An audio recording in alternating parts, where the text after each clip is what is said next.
Start that video.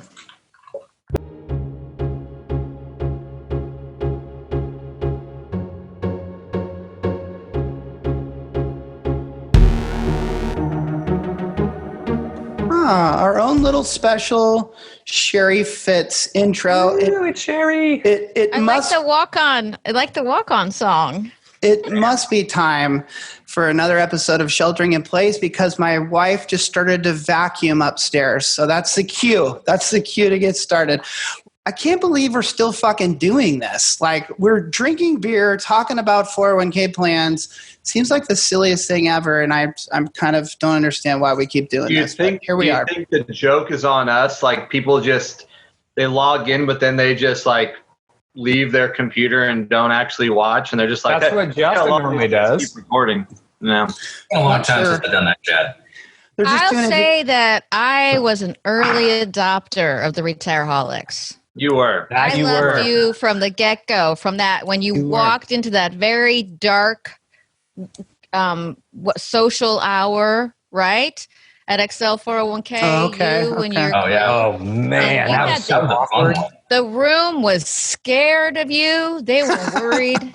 They were. That was super awkward, having the camera with us. Brandon had on his shoulder. Yeah. Well, we love you. We love you too. So let's give you a formal introduction. Everybody, we have got, a marketing stud here with us today. She's been on the show before, twice, I believe, and she's always been really one of our favorite guests. You just fit right in when we do this kind of stuff.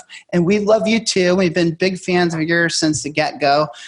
She does her part to help keep Portland weird. Is that a thing right up there?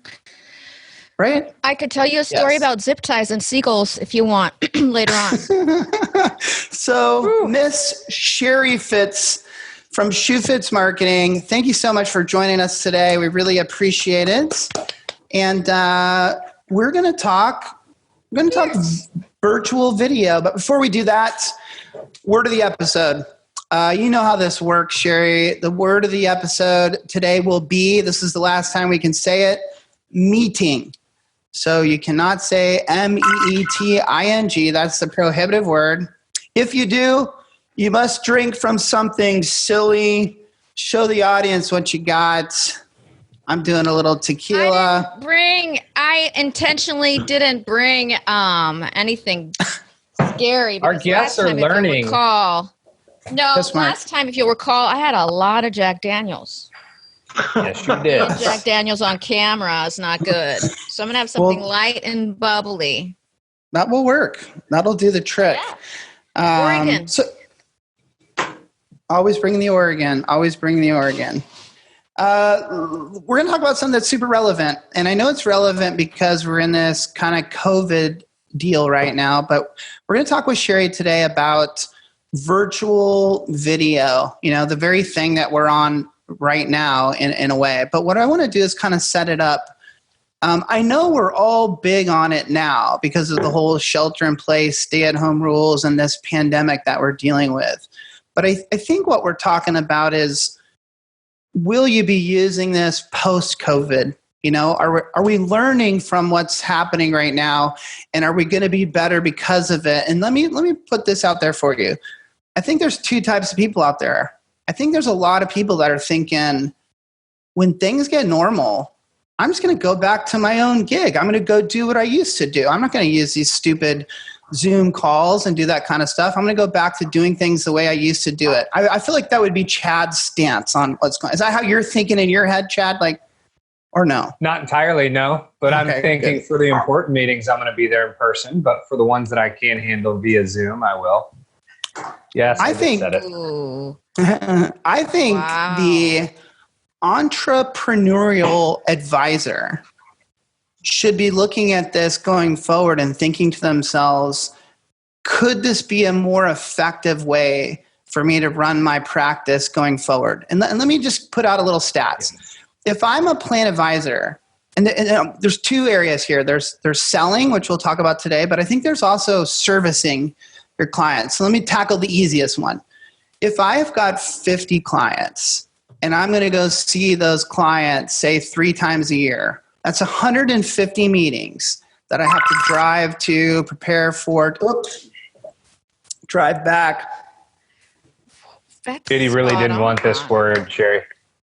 No, I didn't. So it's a lot of time. It's a lot of energy. I mean, 150 meetings is a big deal. What if you just did, this is going to not be good. Find your substitute, JD. This is not going to be good. Okay. What if I did 2 of those virtually, and then I did 1 face-to-face? I would save myself 100 of those get-togethers, which could be really, really impactful. It could allow me to do lots of things. How do you guys feel about this? Will people be doing this, or will they just go back to the normal? What do you think, Sheri? I think that smart entrepreneurs are going to figure out a way to use this to their advantage. Let me give you an example. Let's just talk about drive time in LA. Heavy. Oh, and let me just talk about drive time in Portland, Oregon. If I want to go downtown, I used to have breakfast interactions with other people. And it used to take me 15 minutes to get downtown, and now it takes me 45 minutes or longer. So I have to carve out almost half of my morning to have breakfast with somebody and discuss business. Half of my morning drive time. What if you could use that time to prepare for a better? We shouldn't be using this damn word. Prepare for a better get together. I think that 45 minutes could create a much better, more impactful get together. Is my word I'm going with. I like to get together, and I think interactions I've chosen is not a good one. It's kind of a strange one. So I like get together better. I vote for get together. Let me flip that on you a little bit, JD. If it creates additional time that you can make it a more impactful get together, do you think that you get the same type of rapport with someone via a web meeting, dang it, that you would if you were in person? Obviously, the answer is no. I think if you're going to meet, does that count? If you're going to get together face to face, there's lots of advantages to that. However, there are also advantages to a web get together, both for yourself and for your client and or your prospect. Because I actually experienced this firsthand. We used to have a benefits advisor that did our company, and he did all of our reviews virtually. And this was like 5-6 years ago. As a business owner, I actually really appreciated it when the fact that I didn't have to go greet someone at the door, ask them if they wanted a water or a coffee, and go sit in the conference room and talk about the weather for 10 minutes. I really enjoyed just logging on, him taking me through the review. And then, Chad, to answer your questions in the second part, the audio and the video are of such a high quality these days that I feel like recently the Zoom meetings that I'm having feel very personal to me. Damn it. They feel very personal to me. Chad, you're going to start taking over. I think that when you want to have the personal connection, there's a purpose and an intention, and you can get that going and set that up. But if what you're working to do is, let's just say, do your quarterly reporting. For a plan sponsor, that event is not something that they celebrate. It's not really something that brings in the love and, flowers and cookies. It really is something that they need to do from a fiduciary perspective. They need to know what they need to know. They need to know, get in, get out. And so I believe that this is not going to be a subtractive thing, one or the other. I think it's going to be an additive thing. That's what I think. Shannon Edwards just chimed in, and there's all kinds of creative ideas here, but she's saying, hey, how about segmenting? You go to your A clients in person and the other ones maybe not so. And I want to back up what Sheri said. It doesn't have to be all or nothing. It can be some type of hybrid. Well, I think I flipped that, JD. When you started to say Shannon's talking about segmenting, my mind goes, and I saw Sheri flinch when I mentioned this at the beginning, the importance of the meeting. She's like, whoa, every meeting is important. It's twice. But if you segment the necessity of being there in person for that interaction, so instead of segmenting the clients A, B, and C, and I'm going to go see my A's in person, you're segmenting the type of meeting you have. If it's a fiduciary review or a quarterly update on investments, then maybe you don't go do those ones in person.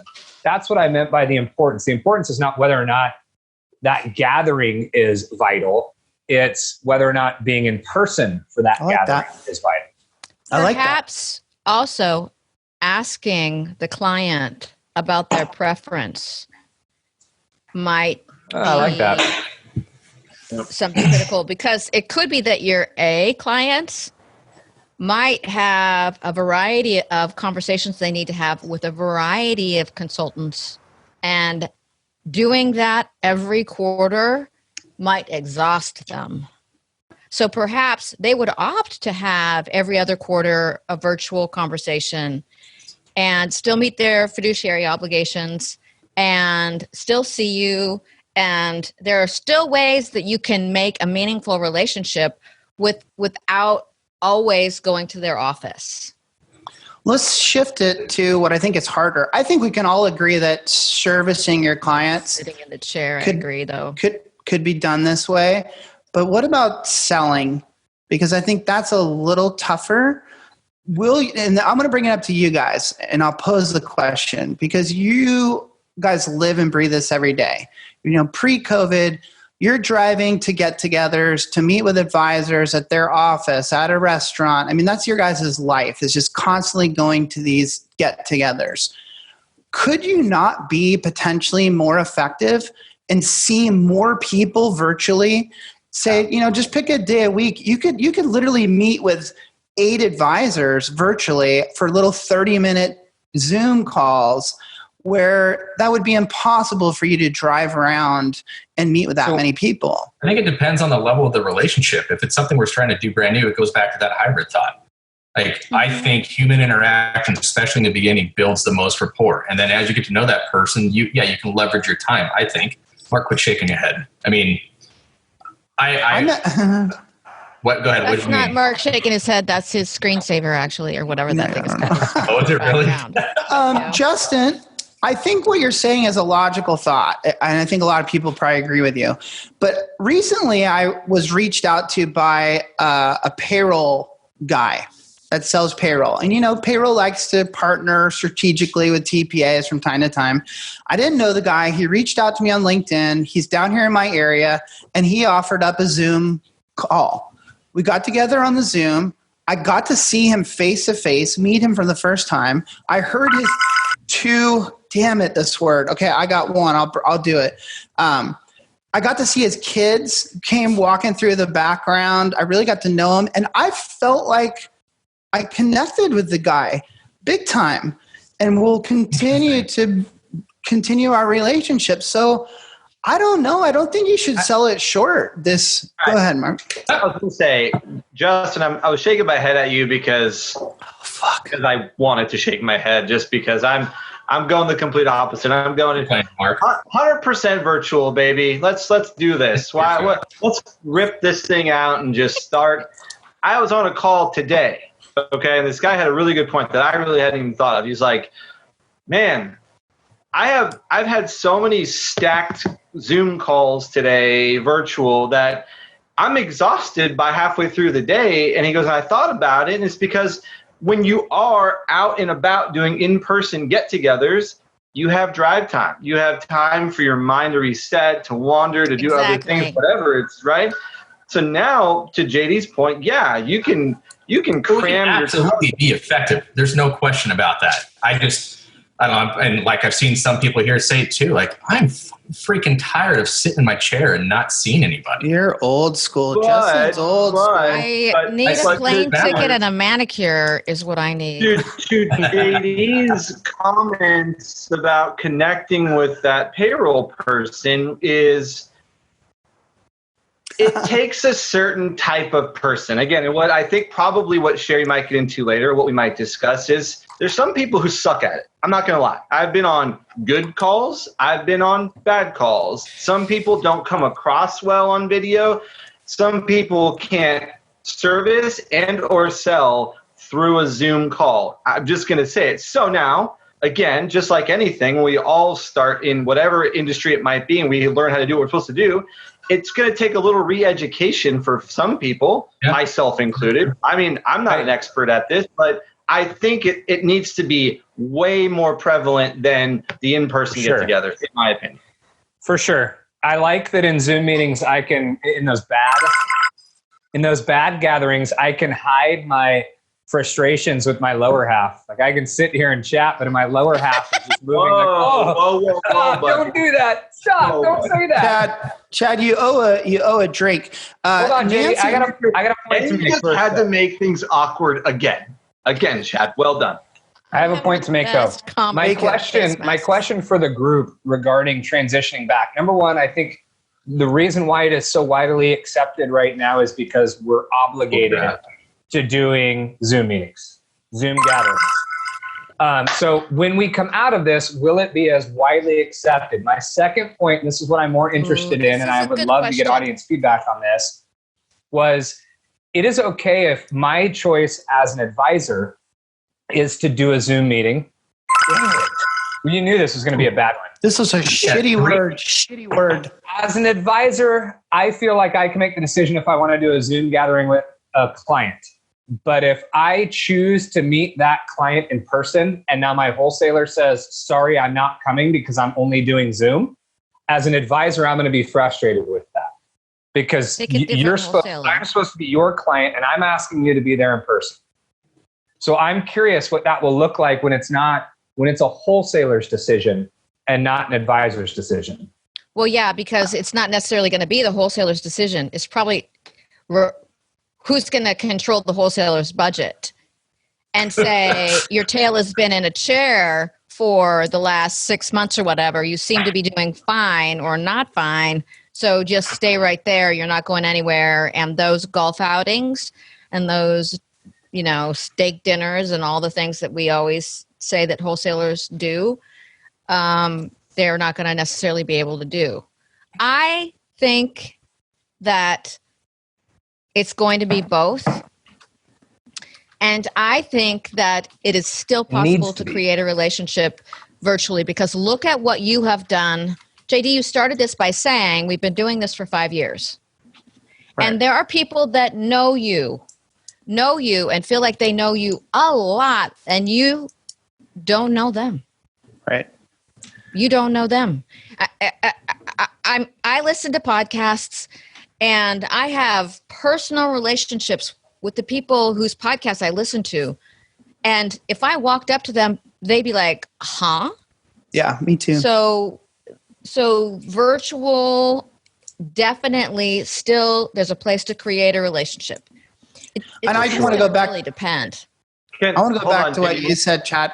It is not black or white. It doesn't have to be all or nothing. It's just about, could you supplement? Go ahead, Mark. Well, I was going to say, going kind of way back to the segmenting idea, is we've felt that on the record keeping side for a while now, right? Most record keepers, when it comes to a startup plan, they do virtual education and enrollment, right? Now, some record keepers say, well, if you have over 5 million in assets, I'm making up a random number, then we'll give you an in-person.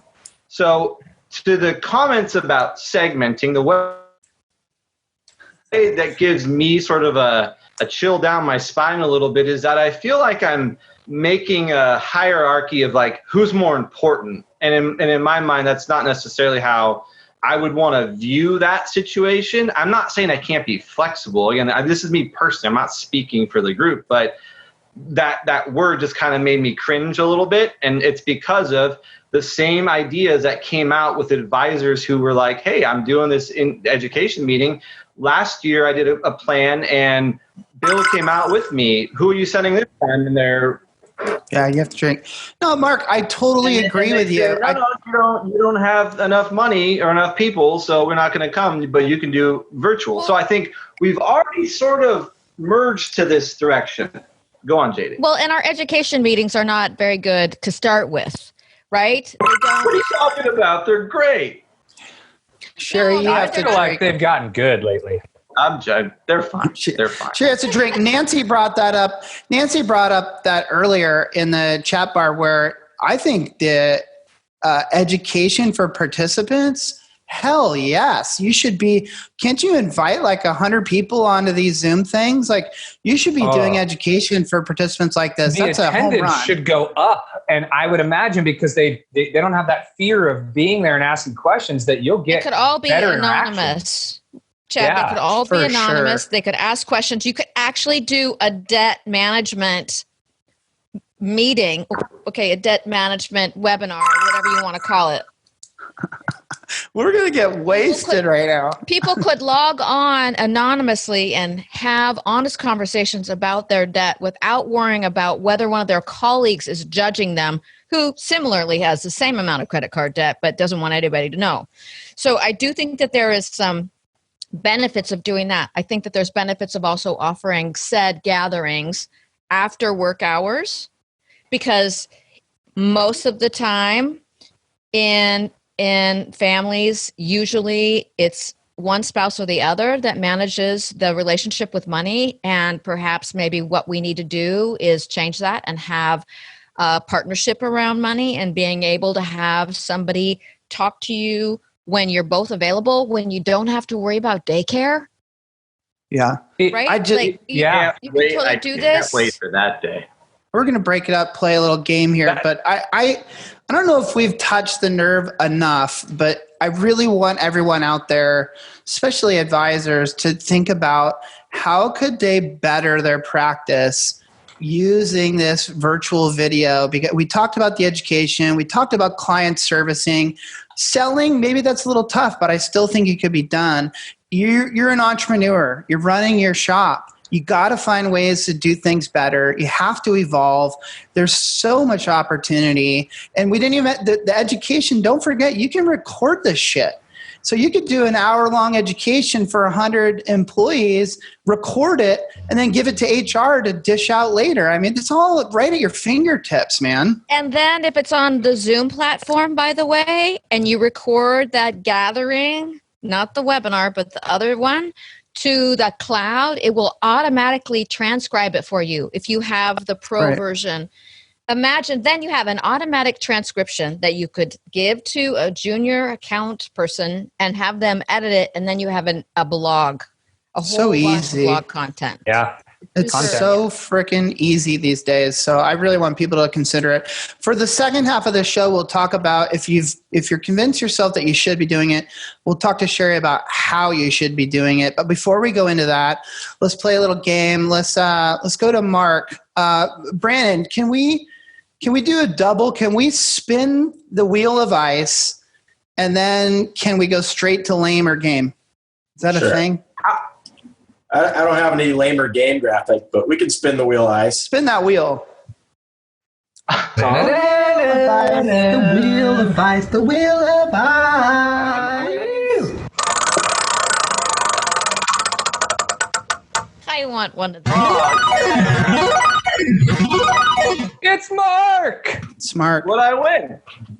You know what you won. 12 ounces of Smirnoff Ice. I'm jealous, actually. I've had that done to me before. I've drank my lifetime supply of Smirnoff. I have to take this time before I chug this Smirnoff Ice, which I'm looking forward to doing, to introduce one of my new sponsors because I have a koozie.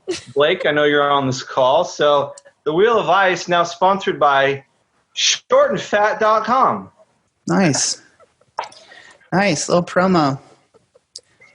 Fantastic.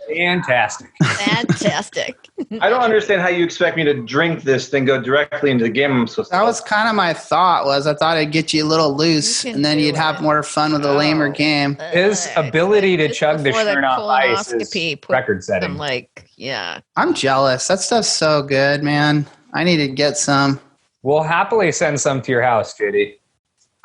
Okay. Okay. All right. Lead us into your game, Mark. You gotta give me a second. No. Let me wash it By down the real way, quick. I I'll want give him your some intro koozie music. short and fat. I need that. That's me these days. Shortandfat.com. Yeah. I want one. Okay. Sheri. Game time. Are you familiar with the world-renowned game, Are You Game, Is It Lame? Have you heard of that yet? No. No? Perfect. That's Now what we I know. like to hear. Now You we did know. your research. So all the way we play, all we do at home is make bread, hence the short and fat need.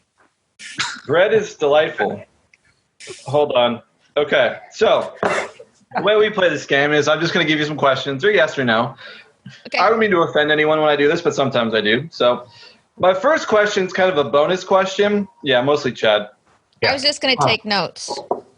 So this one, I'm not going to allow the guys to answer just yet, only because we already sort of discussed this one. It's kind of a recycled one from a group text the other day, or group email, something. Saying the word firm. So I'll use it in a sentence. Like, at my firm, we do TPA work. What are your thoughts on that word? Just simply put, Lame or game? is it lame or are you game? Do you use it? I try to use. I actually am troubled by this word every once in a while, and I wonder about using the term organization, company, right? What do you put in a proposal that's encompassing that doesn't, so that, because everybody has their own word about who they are and what they do, kind of like what they call their people. I'm not a fan of, I think advisors call themselves firms. I don't think that TPAs call themselves firms. I think firm is associated with consulting, and I guess I would say that I'm game. Okay. All right. We're not voting, huh? No. You're not allowed to because we know That your was answer. more of a bonus one. Okay, my next question is, are you lame if you do this, or are you game to do this? And that is, start a separate Instagram page for your dog, cat, or child. Again, this is not their page. They do not control it. You do it yourself. You post pictures on their behalf. I'm going to start with our guest of honor, Sheri. I'm not. No, I'm not. I don't have time. So you think I it's like it. I like watching friends and they're watching their children grow. But and okay, so whatnot, say you have a friend whose name is Bill, and Bill has his own page, but then Bill has a dog named Jimmy, and he makes an Instagram page called Jimmy the Dog, and he has posts and pictures, and he's like drinking water. He's like, yummy. You think that's okay? It's lame. I'm sorry. Right. I'm sorry. Lame. It's lame.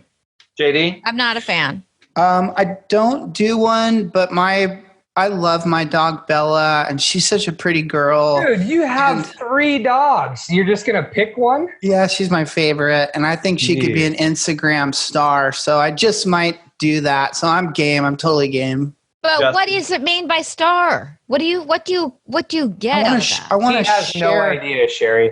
I want to share her beauty and awesomeness with the entire world. They all need to know Bella. Why can't you do that on your own page? But before my baby girl died, she was on my Instagram page all the time. It's fine if she's It's on yours. yours. That's Your life. Listen, you asked me a fucking question. I'm allowed to answer it. I Is said Bella game. posting? Go to the next person. Justin's not saying anything, so I'm just moving on. Yes, you know what? Can't stand that Okay, shit. JD, you can have a Bella page, and I will love every picture. Thank you, Sheri. All right, next question. Sheri, I know before the pandemic struck, this was more of a prevalent thing, but I'm just curious because you were an avid traveler. You hopped on planes left and right because you are wanted everywhere to speak. So when you're on a plane, what is that? What is VP? Before pandemic, Oh, right there. Thank you. Okay. So right? Like BC, whatever, right? Before pandemic. when traveling in those tubes in the sky was a normal thing for all of us, and you were not in first class where there's plenty of space. By the way, I've never been in first class. They don't allow me up there. You're just in a normal seat. Do you recline your seat in an airplane? Are you lame? So are you lame to it, or is it game? Sorry, I don't know how to answer my own questions of my own game. It's confusing. I get it. I'm lame, but I'll tell you, I only recline it halfway because I have a back issue, but I never go all the way. Only halfway. Don't think there's such thing as just halfway on one of those, but I'll accept your answer. I'm halfway lame. I'm halfway JD? rude, selfish. When I fly to my meetings, it's only first class, baby. So I can't answer the question. I only fly first class. Dad? Here's the interesting thing. I say that I am game, yet I don't actually do it. I don't recline, but I think that I should. It should be my right. It doesn't affect people. Do it to me all the time. I can still put up my laptop. It doesn't bother me. So I'm game, but I don't do it. All right, Justin. Game unless it's the eating time. That's the only time I'll put the chair up. Wow. All right. Well, now we've moved on to the. I'll tell you one thing though. I go all the way in first class. Whoa. I mean, the button is there for just that. Why can't you do it? I recline all the way in first class. Yeah. All right. I like the lay down. I like the lay down ones. The lay down seats to Hawaii. Yeah, go ahead, I've Mark. never experienced that, Justin. Hey guys, it's your game. It didn't take so long. Brandon's gonna get pissed. All right, it gets edited out anyway, so no one really cares. But my last question, Sheri, is always a hypothetical question, and I know, again, I follow your Instagram page. I see how often you cook. And then, by the way, everything looks rather delicious. Did you like my COVID cooking page? I thought that was so hilarious when I did Julia Child thing. Wait, let me interrupt Mark too. Suzanne, you're right. First class is the balm. Go ahead, Mark. The balm. So my question to you would be, again, since you like food, obviously, if you... It's the short and fat need. Yes. Yeah, likewise. If you could only have one of these two options for your food for the rest of your life, what would it be? Every food you ate, no matter what it was, water, cereal, food, whatever, snacks, was super spicy, like hurt you hot spicy every time. Or didn't taste like anything. Bland, nothing. You could not use seasonings, by the way. What would you choose? Would you go super spicy or ultra bland and tasteless? Oh, I would do spicy. JD? I would go bland. I'm scared of the spicy like that. I can't taste anything when it's that spicy that it burns me, so I'm going bland too. It's like the same thing, Justin. I'm going spicy. I think hopefully I'll adapt to that. You do. I like food too much. I will happily refer you to a stomach doctor. Spice. I'll say two. You survived it on stage in Oregon. I think we, It's true. Hey, true. And then proceeded to eat shrimp after that. So I was yelling from the audience, "Give him milk! Give him milk!" Because you thought I was going to die, which I was so close. worried about you. Oh. All right. Well, I have two more things to say. First off, that segment of the show was brought to you by the 401k lady, simple and honest, Jeannie Fisher. Putting that on your butt. That goes on your butt. And my last point that I'll make is, you know what they say. You know what they say. That is another edition of Mark's Lame or Game. Originally, the concept was to be 401k business related, but he's just taken it in a whole new direction that has nothing to do with our industry whatsoever. So 401k I think you should just embrace creativity. I think it's good.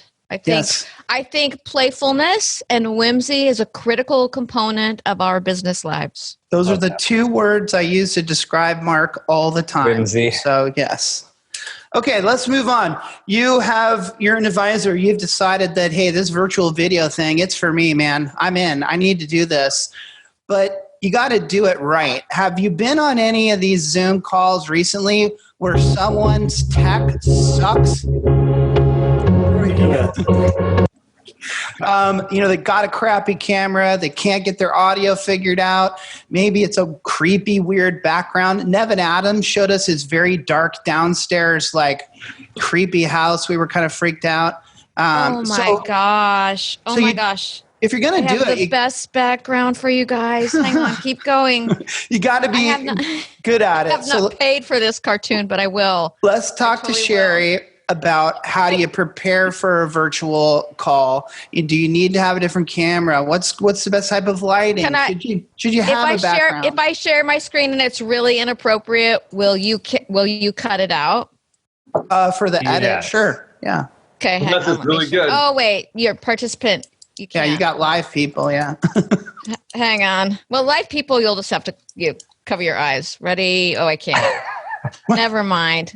Okay. Dang it. So this is what she's talking about. Yeah. Lead us off, Sheri. What do you think are some of the things people need to think about if they're going to take this thing seriously? The best $200 that you can invest in, please hold, watch.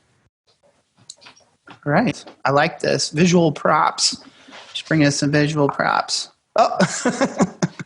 Green screen. Fair enough. She's been working on that one for a week. No, I had this green screen. I had an intention because you guys are my heroes and you've been doing video for a while. And I have a podcast, I have a blog, I speak, but I don't have video. And I know that I needed to do video. You guys are a great example of what it means to create a brand and create traction using video. And I didn't have that going. So I had an intention in November of like, okay, I'm going to get my together and get good at this. And so I was able to get some equipment prior to BP before pandemic. And so I think if an advisor is going to show up, that they should show up. I was on a call with a wholesaler from a very, very respected organization that has a lot of our target date fund assets. And said wholesaler had the worst even audio. There was they dialed in even and they had poor audio as I burped my champagne. But yeah. So I think that there's a few things that if advisors are going to be in front and their brand's going to be at stake, that they need to show up correctly. I'm passionate about that. I think earlier we were debating about, that maybe these virtual get-togethers would almost look like it's less, it's not as good as that live meeting.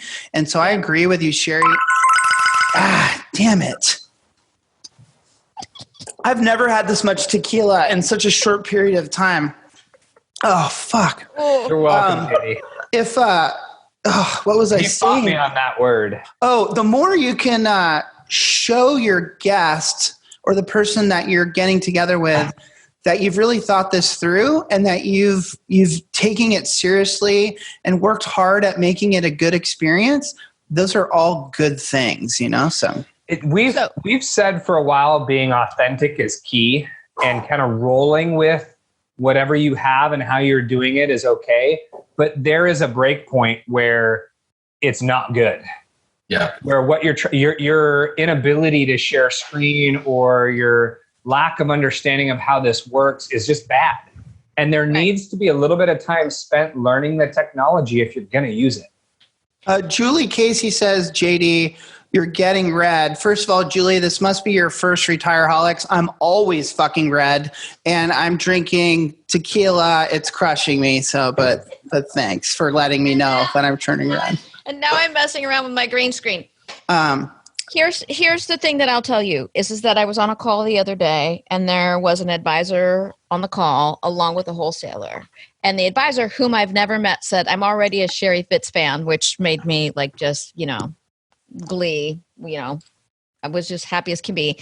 And the advisor said, because said wholesaler showed up with their shit together, that they actually weren't in a closet and that they did eye contact with the camera. And I still think that wholesaler needs better lighting. And I am like, really, people need better lighting. But I think it's important. Well, if your brand is on the line and you're competing for business, if this is a sales situation, you need to look good. So let's agree. Show up with a suit that's not ironed. Go ahead, Chad. Right? I was going to, well, that brings up a point as attire in these meetings, which we can touch on in a second. Yeah. But what I will say is and this is not something I expected, I found really good value in being dynamic in a meeting and bouncing from screen share to not.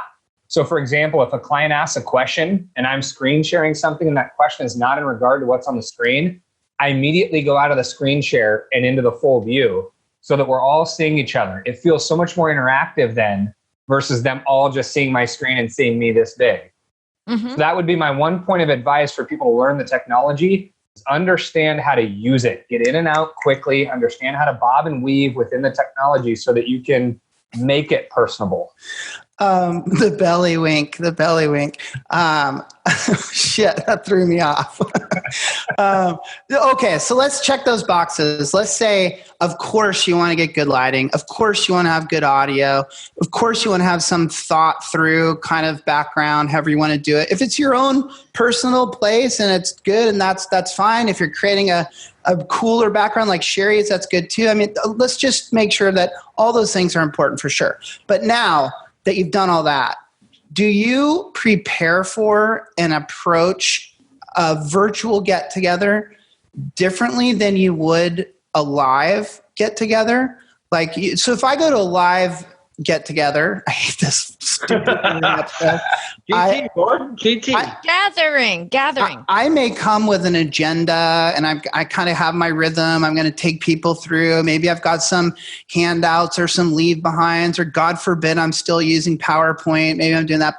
But will you approach this virtual gathering in the same way? Yes or no? Yes. You will. But here's what I will say. That was not the answer I expected. Just minus the pants. That's all. No, let's think about the fact that it depends on what the intention of the gathering is.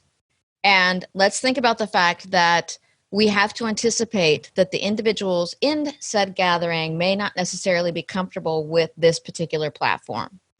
So the more that we can do to make them feel comfortable, which means share an agenda in advance, share expectations about what is going to happen at the meeting conversation. Why would you guys, maybe Chad and JD, I guess, think of doing it another way? I don't know. I thought Sheri was going to come at us with some like creative ideas on, and I'm glad that you're saying it should be the same way. I just thought maybe there's another way of looking at it. I don't think it's, I guess I wouldn't say it's the same way. I think it's just even more intentional right now. I like that.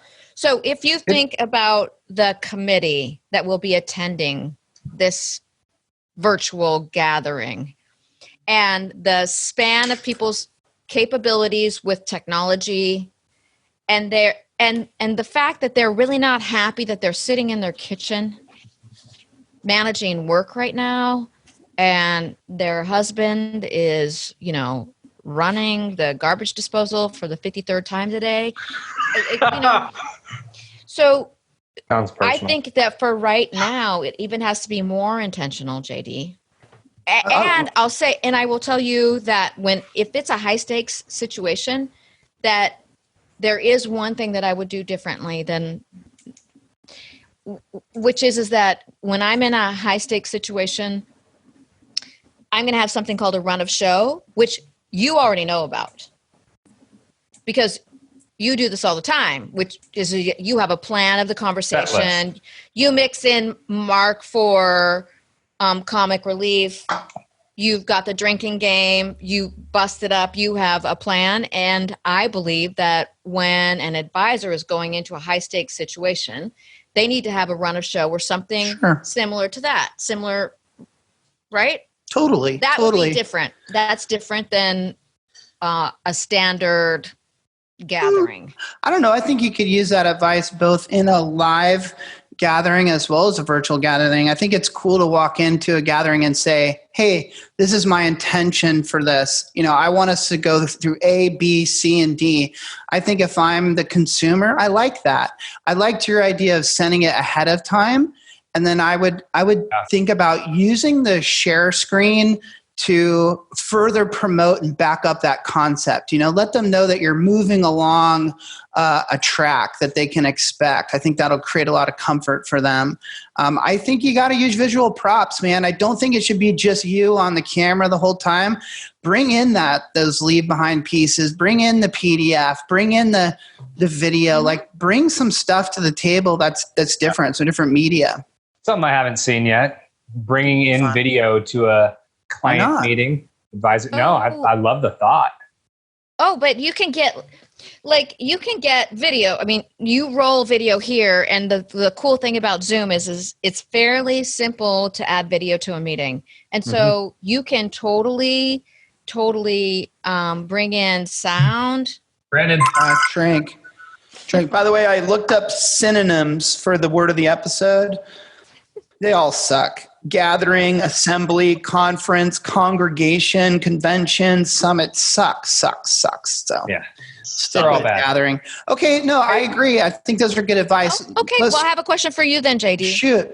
I understand I have to drink, and I don't care, as you know. But is meeting a very good word? Is it a good word? Right now, I'm feeling like it's pretty fucking appropriate. I think because all the other options are I like it. You mentioned something in your notes. You said, should you record the call and then send it along to the client? I like that as a value add. You're saying, hey, here's the conversation we had. If you want to replay it, go over something I talked about, it's right there at their fingertips. That's kind of cool. Well, so there are some organizations, some broker-dealers that won't allow their advisors to record the call. Interesting. Which we can understand because we don't, any lawyer, let's just ask Fred Reish. We could ask him, hey, Fred, I have a question. Let me tell you about my best friend.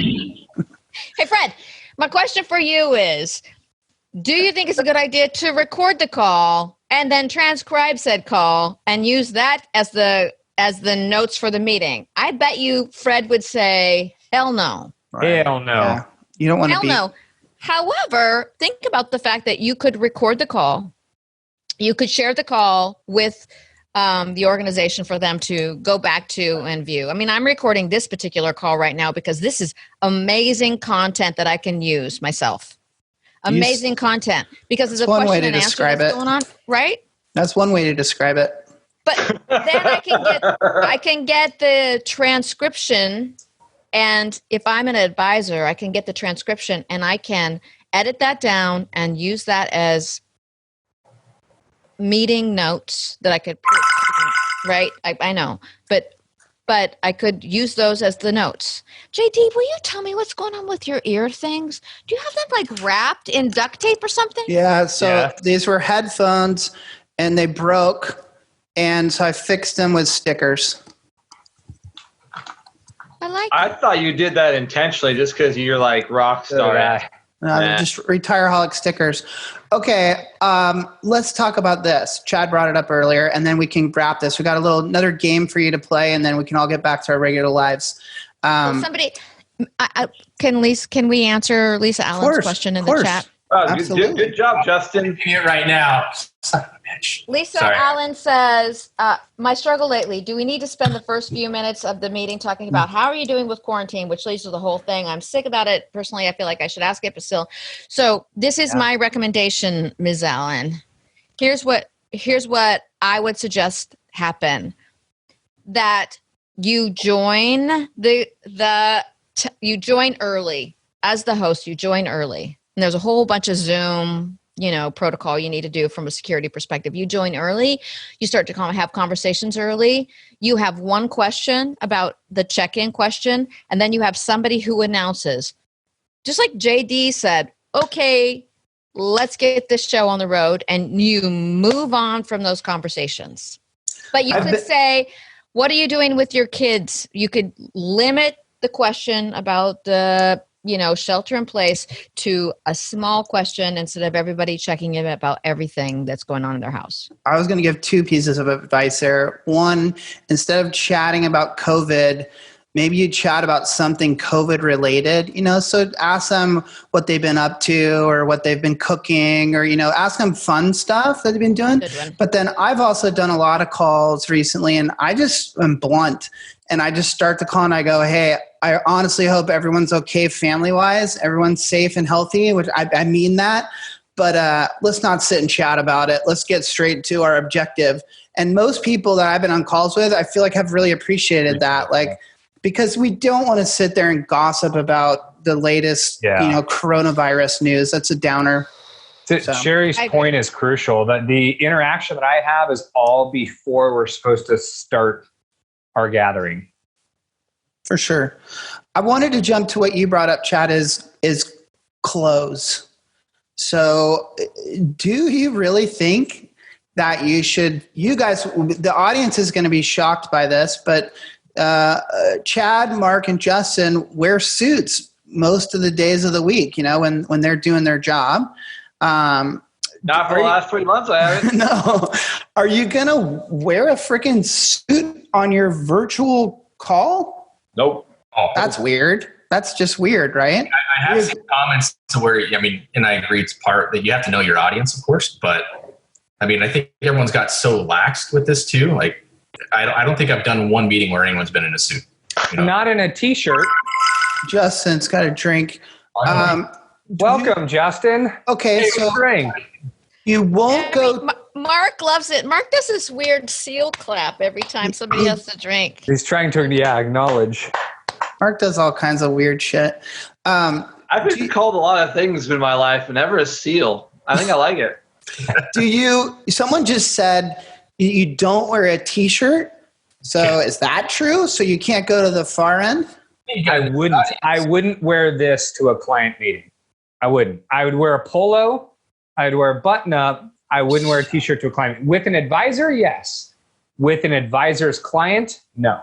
Chad is so corporate. I agree, Chad. I agree, actually. I was working with an advisor, coaching him on a particular finalist presentation situation, and he actually opted to wear the full meal deal, like the suit and tie. But this was a, $30 billion land trust in the Willamette Valley. So I think understanding what the opportunity is, what you would normally wear, and he shows up every day in a suit and tie, even on a Friday, and he's like in the Willamette Valley, which is kind of scary that he does that. But I just think it's a bad look. This is kind of like not how I show up for corporate events. Well, you should.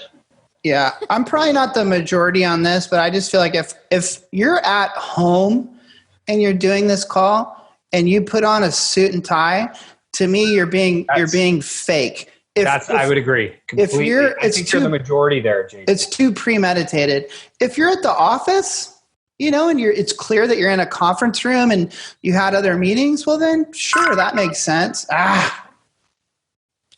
I had not clapping this time because I don't want to. I had a session that I did with a large group of advisors and a sponsor, and I put on a nice conservative sweater and a skirt. And my husband was like, "What are you doing?" Yeah. And I said, "Well, it's because I'm going to demonstrate my green screen, and I don't want to be wearing jeans." Fair enough. So I had a skirt on. Not that But it was just fun to get dressed up and wear heels again. I look in my closet, and on one side is this full line of dresses, and then in the very back is this altar of boots, and I'm very sad. I think I'm going to say something different here. I think the same rules apply to this virtual as in regular world. You wear what you're comfortable in, and so you do what's true to you. And if you wear a bow tie at home on Wednesdays, then by all means, go ahead and wear the bow tie because that's you. And I'll appreciate that. But if you do what's you, and by the way, I wear a t-shirt to a live meeting. So with a sport coat on, don't act like that's the only thing. No, I go see clients in straight up now he's t-shirt lying all the time. Yeah, your V-necks cost $800 and you wear Gucci shoes that cost more than my entire wardrobe. I go to plenty of clients' meetings in a t-shirt all the time. There's a word for that. Lisa Allen, what's the word? Where you go Target and Nordy's, right? Or Target and Neiman Marcus. You do the cheap and... Oh, you mix it? You mix and match? I just go all expensive, Sheri. All my shit's like super expensive. I'm all Target. Everything around me. Queen, get the money. Dollar bill, yo. Here would be my final two thoughts. Hold on. Final two thoughts. Same point I made earlier. Is it okay to show up in a t-shirt if you know that advisor is wearing a full suit? In this example, you're the advisor is your client, and they're bringing you into the game, boy. Yeah, I do. So first, that would be the first point. The second would be, and I'm genuinely curious, kind of in a lamer game, quick answer from everybody. Don't say my game, dude. You're gonna make it sound horrible. Do you think competitors will try to take advantage of a partner that is trying not to go in person? I think you're looking at it the wrong way. And I'm not saying that should change your Of course they are, dude. Anyone's going to try to find some upper hand any way they possibly can. I wouldn't. George is not showing up, but I'm here for you, man. I'm in person. Of course people are going to. Sheri sitting on the nose. I thought you said anybody would. Okay. I agree with you, Mark, that there are folks that wouldn't. We would not be those people, not our MO. But I think if you're a traditional advisor or a wholesaler in a tight niched market and it's competitive, I absolutely think some folks would be like, hey, yeah, Mike's not showing up to meetings anymore. He's only doing Zoom. Why? Because he lives in Utah now. Well, but you got to evolve. And I also think, remember what I said earlier, show up for that virtual get together and let your prospect know, or the person that you're getting together with, that you were able to spend 60 extra minutes preparing for that. And so you're bringing more value to this than you would have driving a car there. And I think show up, JD, show up looking like you're prepared. Yeah. Do extra research, figure something out. But let them know that. Let them know that. Then mail them some really cool something or other, right? Promo. Great idea. Love those things. I want to play a game. So, Mark, you finish us out here. Hold on, real quick. Just my question is this: it relates to this entire thing that we're specifically talking about virtual get-togethers. Okay. Yes. And I've been a part of this recently where I got invited, but it was just a call. My question to you guys now becomes, with the environment that we're in and that you can do this and we're all doing it and it's a way to get together, is just throwing out a conference call? I mean, is that like a cop-out? What is that? And I had one of those today to talk about. It pissed me off. And I was very confused. Yeah. I just curious to throw it out there. Of course. Hold on. My last point, JD. Hold on. No, I want to answer your question right there, though. Of course, there is still going to be room for an audio call. You will call people and just talk to them, but that should be with people that you already have an existing relationship with. If it's someone new or you're doing some type of presentation of any kind, if there's any ounce of selling involved, it's got to be video. Okay. It's got to be video. And when you're on video, my question to everybody in this group now becomes this, because I struggle with this. Where do you look? Because I can't look at the camera. I was going to ask Sheri that.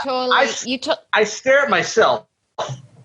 There's a couple things that you can do. If said conversation is on Zoom, you can actually remove your image, because we are like... Oh, I can't remove my image. We are like birds. We like to peck at pictures of ourselves. But I will say that you have to look at the camera. And So- and it's so hard. Weird. But if I'm talking and I'm trying to make a point, you'll notice that I'm staring at the camera instead of looking at your sweet faces that I miss so Sheri much. does a very good job of it. You're always looking at the camera. I'm never looking at I don't the know if I camera. agree with You that. have to look at the. See, I personally, I disagree that if I feel like if you're looking like this, I know authentically that you're not actually looking at me. Brandon's You're either looking at your but camera this right now. matters. Brandon's Go, either got a Brandon. comment or he wants us to wrap up this fucking show. Both. I was going to say, if you want to be tricky, crush your Zoom down to a small little Exactly, box and move it. and put it right underneath your camera. I put my chat underneath there so that I'm looking here most of the time. That's very That's good. hard to I do the sit same different thing, than- Brandon. I totally smush my Zoom, especially if I'm in a one-on-one conversation with somebody. That way, their like face is like as close to the top of my screen as possible. But I have a camera on top. Yeah. Shannon had asked if you should use a green screen or your own home. I mean, just look at Sheri's. I think Sheri's looks fucking sick. I think that looks super cool. And then, look at Justin, look at mine. It's a home. I think that works too. So there's no right or wrong to that. I think they both work. But Sheri's looks neat. It definitely looks like she's given thought to what she's trying to do. At the back. Mark's got a creepy, like cream colored wall. Chad, Pete Rose, isn't that guy in Mark jail or needs something? to elevate his camera. Mark needs to elevate his camera. Sheri likes looking at nose hairs. We saw that Higher. in a post. Oh, that's what you meant by nose hair. I didn't even put Right? two and two together. Yes, You nose gotta hair. like have your eyes like here. I just like That to. is the very best. Shannon, I totally agree with you. My personal opinion is I want to see where you're at. Let's play a game to finish this out. Okay, we're going to do a little trivia game. We call it Who Is That? We're going to play for you some audio clips, and you're going to have to guess. And today we've got a theme. I'm not going to tell you the theme. Just try to guess what you're hearing, and then see if you can piece the theme together. Go ahead, Brandon. Why didn't you want to come here? Because I don't respect therapy. Because I'm a scientist. Because I invent, transform, create, and destroy for a living. And when I don't like something about the world, I change it. And I don't think going to a rented office in a strip mall to listen to some agent of averageness explain which words mean which feelings has ever helped anyone do anything. I think it's helped a lot of people get comfortable and stop panicking, which is a state of mind we value in the animals we eat, but not something I want for myself. I'm not a cow. I'm a pickle. This is one of my favorite shows. Do you know what it is, Sheri? Oh, I am so not hip, JD. No. Yeah. This is a cartoon on TV. It's called, Mark, you know? No, I have no idea. What? Have you guys seen Rick and Morty? Do you know Rick and Morty? Oh, I know. What No. of Rick and Morty? Never heard of it. You I have won't to say what I watch it. thought it actually was. You have to watch That it. sounded like Paul Rudd. Was that Paul Rudd's voice? Ooh, I don't know that. I don't think so. No, I think it's the two creators. It's a good one. Okay, we're on a cartoon kind of theme. So go ahead, Brandon, play the next one. Smithers, I've designed a new plane. I call it the Spruce Moose, and it will carry 200 passengers from New York's Idlewild Airport to the Belgian Congo in 17 minutes. That's quite a nice model, sir. Model? Okay, by the way, do you know where said Spruce Goose resides? No. It was Do you down know where it's parked? Do you Portland. know where it's parked? Portland. McMinnville, Oregon. Ah. Love that place. So Do you much have fun. stop Especially in the summertime? Wow. stop stalling and tell us if you have an answer or not. I do know it, but yeah. I know. think I gave you the answer in the chat. Yeah, it's The Simpsons, man. It's The Yeah, Simpsons. it's The Simpsons. I know, but I just got carried away with the Spruce Yeah. Goose. I think It's you've very spent. fat. I'm suck at cartoons. I think you've spent too much time at Burning Man. Let's try the third one. Let's Too many do the pieces third one. of bread. Somewhere on that journey, I lost my way. Integrity Weed is about community. It's a sunrise. It's the smile on a baby. But most of all, Integrity Weed is about family. No idea. I think Lauren got it. I don't know for sure. Is it? I don't know. No I guess. don't know. No guess. But No. she's got her Burning Man background. Is it South Park? We're going to say Josh LaJoy knows that South one. Park. Okay. This is like, isn't this cool? You're 0 for 3. I love. I know, I'm bad. But I got Burning Man background, so there. Well, that'll be the next time you're on the show. We're going to do 100% Burning Man conversation. Sheri Fitts, thank you for jumping on Sheltering in Place with the Retireholics. If you're still out there listening, thank you so much for tuning in. Did you know that you could go to www.retireholics.com and watch any of our past episodes? Check it out today. We'll be coming at you every week on Thursday at 4:30 Pacific Standard Time. And Sheri Fitts, thank you so much. We love you and hope to see you in person soon. Everyone that attended, thank you. See you next time. Peace. Good night. See you next week. Sheri, good night. Goodbye. Bye. Oh, we knew.